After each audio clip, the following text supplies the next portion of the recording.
여러분 안녕하셨습니까? 양영태 TV의 양영태입니다. 여러분 이 노랑머리 마녀라고 그러니까 그런 제목이 나오니까 깜짝 놀라셨죠? 이 성폭력에도 들이미는 진영 논리를 김재련 변호사가 아주 촌스럽다고 한마디로 얘기를 했습니다. 촌스럽다. 담담하게 그렇게 풀었습니다. 이 노랑머리 마녀, 이 노랑머리 마녀가 이런 식으로 이렇게 모욕을 주고 욕을 하는 이런 사람들이 누구겠습니까? 네. 그래서 이 서초동의 김재련 변호사 사무실에 이제 기자가 이렇게 찾아가 보니까 이 조선일보 기자가 이렇게 찾아가 봤습니다. 그랬더니 왜 찾아갔을까요? 박원순 전 시장 성폭력 피해자를 대리해서 김재련 법무법인 온세상 변호사를 만나러 간 바로 그 사무실입니다.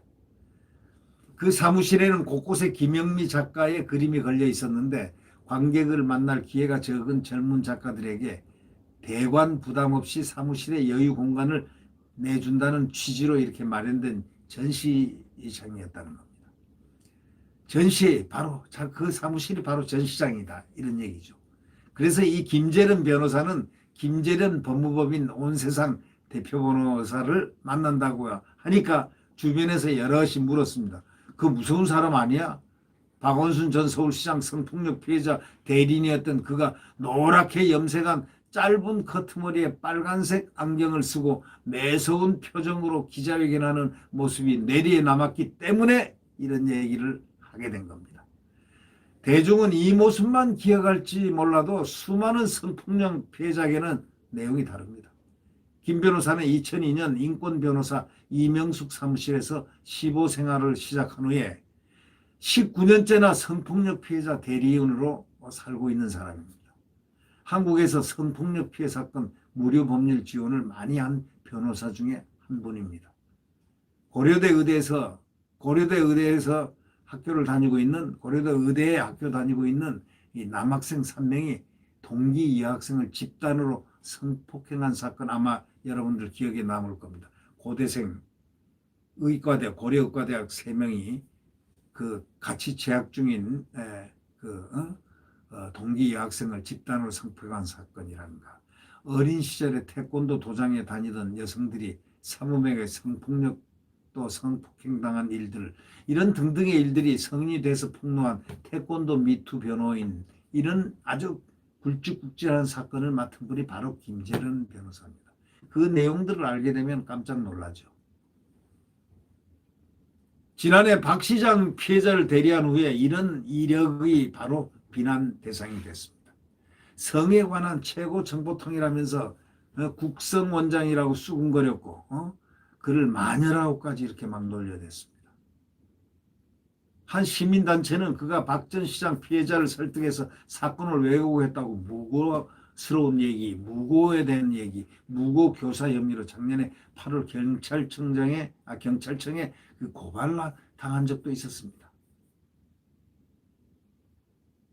작년 연말 가족과 한 해를 정리하는 시간을 가질 때인데 그의 남편은 새 쌍둥이 아들들을 앞에 두고 말을 했습니다. 엄마가 올해 호랑이 입속에 들어갔다가 살아나왔어. 이렇게 얘기를 했다는 겁니다. 그러니까 서울시장 보궐선거에서 야당이 압승한 이틀 뒤인 9일날 서울 서초동에서 김 변호사를 만난 이 조선일보 기자 이분은 이렇게 얘기를 합니다. 노란색 머리가 반백으로 바뀌어 있었다는 사실을 알게 됐습니다.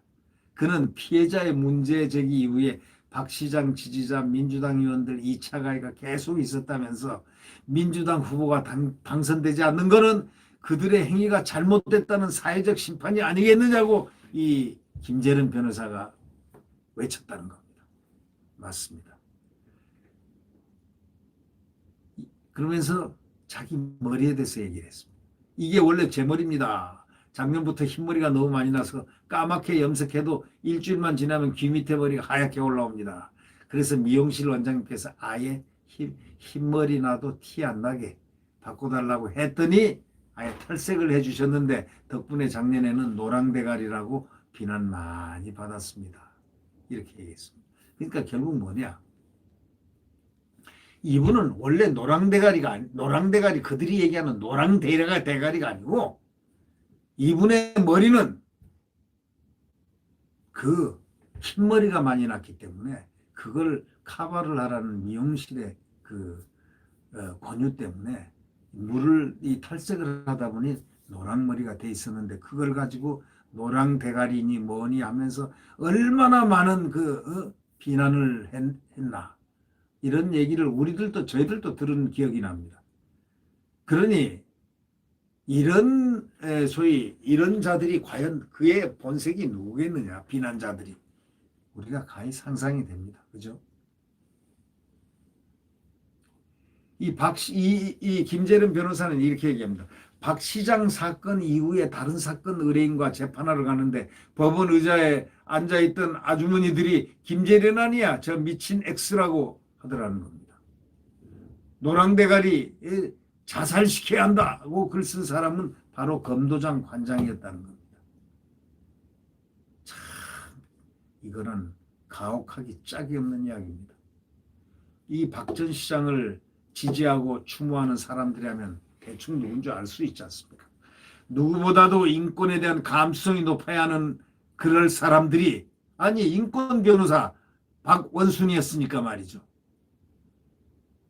이렇게 가혹하게 말을 함부로 합니다. 이런 행동이 우리 사회의 모순을 보여준다고 김재련 변호사는 이야기합니다. 결국 이런 얘기입니다. 이 과거사 김 변호사가 검찰 내 성추행 사건을 폭로한 서지현 검사의 법률 대리인을 맡았다가 과거 이력 논란 끝에 일주일 만에 사퇴를 한 적이 있었는데 서 검사와는 이화여대 법대 동기생이자 친구인데도 불구하고 결국 대리인을 맡았다가 그냥 사퇴를 했는데 문제가 된 과거가 뭐냐 하고 이제 기자가 물어보니까 박근혜 정부에서 여성가족부 권익증진국장으로 일했고 위안부 화해치유재단 이사였다는 점에서 적폐로 몰렸다는 겁니다. 다시 말하자면 적폐 변호사가 돼가지고 아주 그냥 난리들을 쳤다는 겁니다.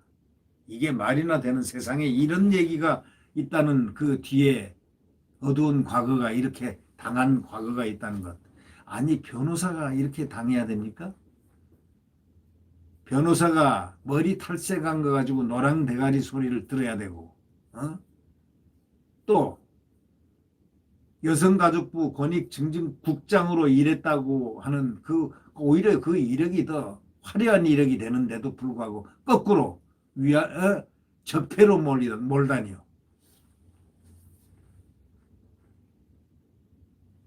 적폐라기에는 우리 사회에서 가장 진보적인 목소리 내는 여성단체 한국 여성의 전화라든가 한국 성폭력 상담소 함께 일했는데 어떻게 그렇게 부를 수 있습니까? 라고 물어보니까 그러니 얼마나 촌스럽습니까? 어떤 사람들은 그 두 단체에 전화해가지고 당신들이 김재련에게 이용당하고 있다 이렇게 항의까지 합니다. 그 두 단체는 문제가 없고 나의 어떤 꼬드김에 이용당한다고 생각하는 것입니다. 사실 그 두 단체는 나와 비교도 되지 않을 정도로 대단한 경험과 오랜 전문성을 갖추고 있습니다. 생전 박 전 시장과 인연을 맺었던 분들도 있습니다. 이렇게 얘기합니다. 정말 한심합니다. 그럼 여성가족부는 어떻게 가게 됐냐고 이제 기자가 질문을 했더니 박근혜 정부가 내세운 4대 악척결에 성폭력, 가정폭력이 포함됐고 여가부 권익증진국이 주무부서였습니다. 그 당시 내가 성폭력 피해자 무료 법률 지원을 굉장히 활발하게 하고 있었는데 이런 전문성 부서에서 한번 펼쳐보고 싶은 생각으로 응모를 했는데 개방직 공모에서 채용이 된 바로 그것이다. 그것 때문에 공모를 하게 됐는데 그것 가지고 꼬리를 잡고 적폐몰이를 당했다는 이런 뜻 아니겠습니까?